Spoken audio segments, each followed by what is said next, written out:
I can't begin to explain to you how excited I am to finally get the return of the Saturday morning cartoon that shaped me into the nerd I am today. We're finally getting the continuation of X-Men the Animated Series with X-Men 97. But that's not the only breaking news to come from Marvel Studios this month. We also got the first trailer for Deadpool 3 and the very first look at the cast of the Fantastic Four by way of a Valentine's Day card. All of this is amazing and I love every bit of it. And it shows that Marvel's finally trying to focus on the multiversal side of the multiverse saga. And we haven't really gotten too much of it at all. There's Loki, which was more about different timelines, which I guess can be explained with the explanation in Marvel's What If, that changes in choices create a new branch. No Way Home gives our first teaser at the possibilities of multiverses being places we know, or places close enough to what we know. Doctor Strange 2 had to do a lot of heavy lifting for a film 12 entries in the franchise later. From what we know right now, there are only 6 films that lead us into the gigantic, climactic Avengers Secret Wars, and still, most of them aren't even multiversal. Captain America 4, Thunderbolt, and Blade all seem like they're going to be focusing on their own things other than the group project, and Fantastic Four might get a huge chunk of its runtime dedicated to the team itself. This just means that Deadpool and Wolverine and the now no longer called Avengers King Dynasty to get us there. However, there's something that stuck with me about the Deadpool trailer. At the end of it, just as the first reveal of Wolverine in his blue and yellow suit, we have a very particular comic at the top left corner. It's 2015 Secret Wars number 5. This confirms that Doctor Doom is coming and will almost certainly play a huge role in Avengers Secret Wars. Not only that, but it also basically confirms everyone's suspicions that this Secret Wars is going to be based on Jonathan Hickman's version instead of the 1984 version. I mean, the original didn't have any multiverse aspect to it, and it was the Marvel gods playing with the heroes like they were just toys because this was just a marketing ploy to get kids to play with more toys. To truly adapt the 2015 Secret Wars, you need all of the multiverses to start collapsing in on themselves, with 2 main universes that fans truly care about to be the last 2 remaining. In the comics, it was the main Earth 616 continuity that existed since the very beginning, and the Ultimates universe, which was kind of bad, but it had some gems like Miles Morales that needed to be brought over with a very convenient handwave. Because they are going to do the 2015 Secret Wars, who are the candidates to be the other reality outside the main timeline?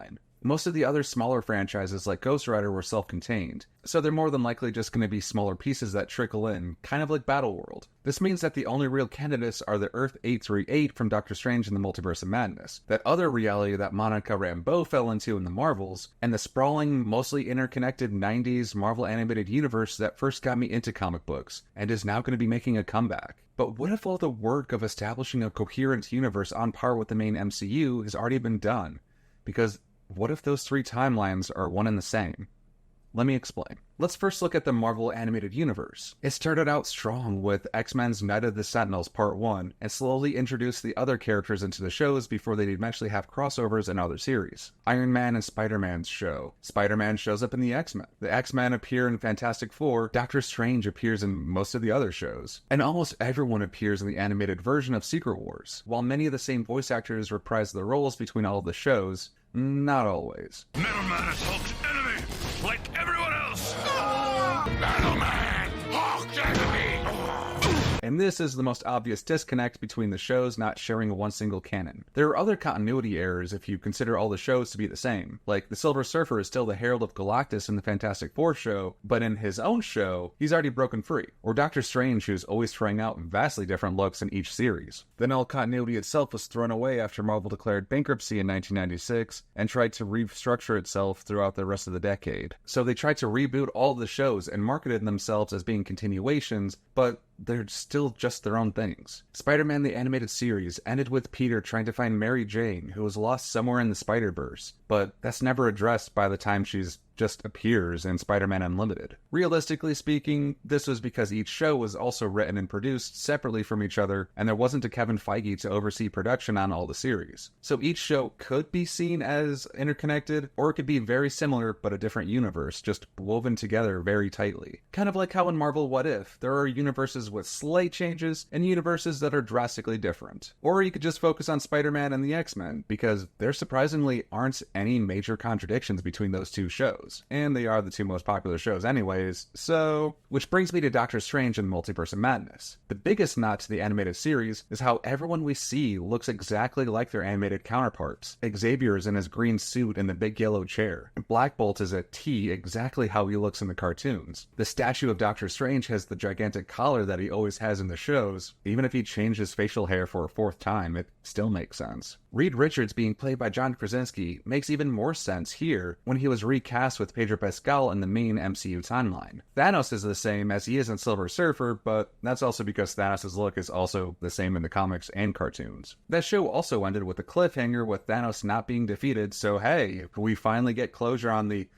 end finale. Even the three different characters can be explained away pretty easily. Baron Karl Mordo, played by Chiwetel Ejiofor, could be the son of Baron Mordo in the cartoons, since he wasn't given a first name, just a title of nobility. Captain Carter could just be one of the many people who took up the mantle of Captain America when he was trapped in the ice, which also makes sense because Steve Rogers was very opposed to the Illuminati in the comics and would never join a morally ambiguous group like they are. Then there's Lashana Lynch's Captain Marvel. I know everyone associates the name Captain Marvel with Carol Danvers because of the MCU, but I don't think she replaced Carol entirely. We still see Carol appear in the X-Men series in her older pre-2012 Miss Marvel design that we know from the comics, while Maria in Multiverse of Madness more closely resembles Captain Marvel's green and silver. And yeah, in the comics, there is always a Captain Marvel and a Miss Marvel. What about all the other differences between Earth 838 and Earth 1999-99? These two all have very reasonable explanations. Society and technology are much more advanced in the Multiverse of Madness, which would realistically happen in a reality where there were more geniuses other than just Iron Man. Just saying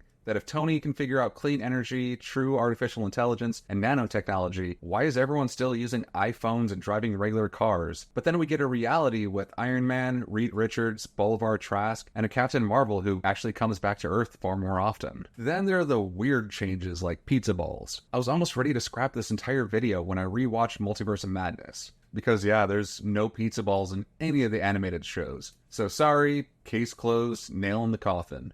But wait, then the rest of the scene plays out, and boom, right there. Pizza also comes in its normal, flat, triangular shape. Just chalk that one up to Pizza Papa having a unique idea and not a whole universe-defining trait. I'm sorry, I just needed all of you to know how excited I got over a very insignificant background detail that seemingly means almost nothing, but it does have broader meaning.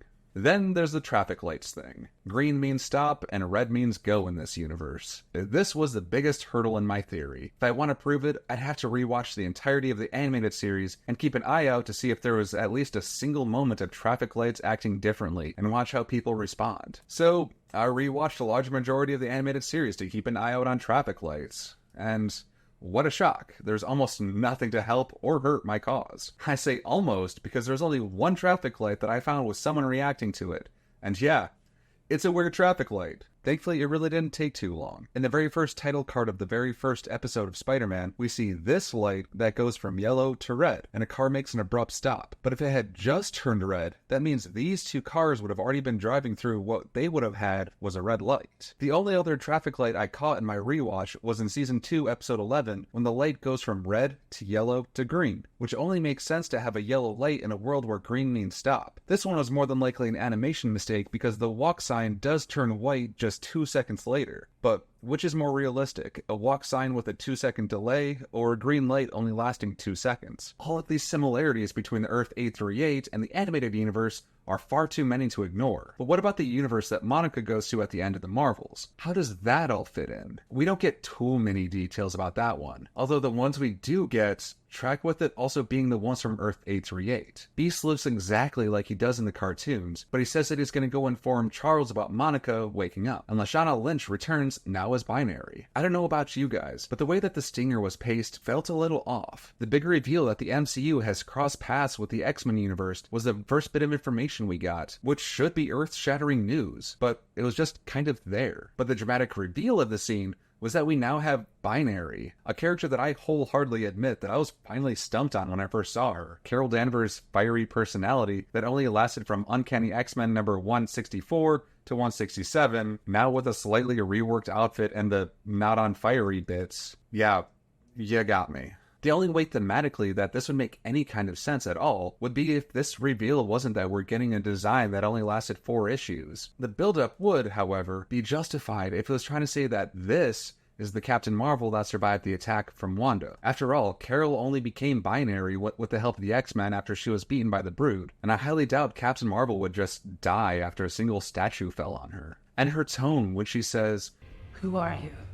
would only make sense coming from a person who's fought a multiversal invader before, had their universe's greatest defenders die to said invader, and then she senses that this new multiversal invader has the same energy originating from Wanda. And then yeah, she would have to wait until Beast leaves the room to not give away any Illuminati secrets. And it's just a minor thing, but these 2 markings that seem like gold scars do appear on Captain Marvel in Multiverse of Madness and the Marvels, and that is a very distinctive scar. If we're going to have a universe that we've seen built up, not just in Phase 4, but since the 90s, be the one that's on a collision course with the main MCU timeline, that would be the only realistic way to make any of this matter. If it's going to be some throwaway universe, no one's going to be invested. It's like how in Avengers Infinity War, we had this great build-up to Thanos, and then he dies at the beginning of Endgame, but then at the end we get a Thanos that means nothing to anybody. But if we're gonna go with a universe that's basically our childhoods fighting our present day, it's one that not only makes thematic sense, but also some motivations as to why this universe is already prepared and ready to fight the main one. It has to be this universe. Come on, I'll teach you to invade my universe. Get the hell out of my universe! Oh, and Professor Xavier would still totally be alive in this universe, but I mean, one of Charles' key character traits is that he's died more times than Phoenix. He's been seemingly killed off 12 times in the comics, and now 4 times in live action. And yeah, no, he's fine. And in all honesty, I can see him making his big return in these films as the Peacekeeper, who finally snaps the heroes out of their petty bickering to focus on the bigger issue at hand. So what's next? We'll see if the animated revival makes more nods to Earth 838, but I am willing to go out on a limb and guess that the versions of Wolverine we see in Deadpool 3 will be the one from the cartoon, where he's wearing the yellow and blue, and is almost certainly this one who's Wolverine's undercover hitman phase when he's known as Patch, which could be what Logan has been doing since the end of the animated series. And I still believe that Michael McFadden is going to be playing Mr. Sinister. The subtitles do call him Paradox, but that's such a small character for such a huge actor. That and his suit and tie match his normal costume, so he could be just a variant of Mr. Sinister, which is also a thing from the comics. But what do you guys think? When Marvel brings us Secret Wars, which universe would you like to see brought in? Let me know in the comments down below. And if you enjoyed this week's video, please hit that like button and subscribe for more weekly content on comic books and nerd stuff. I've been Eric, and you've been awesome.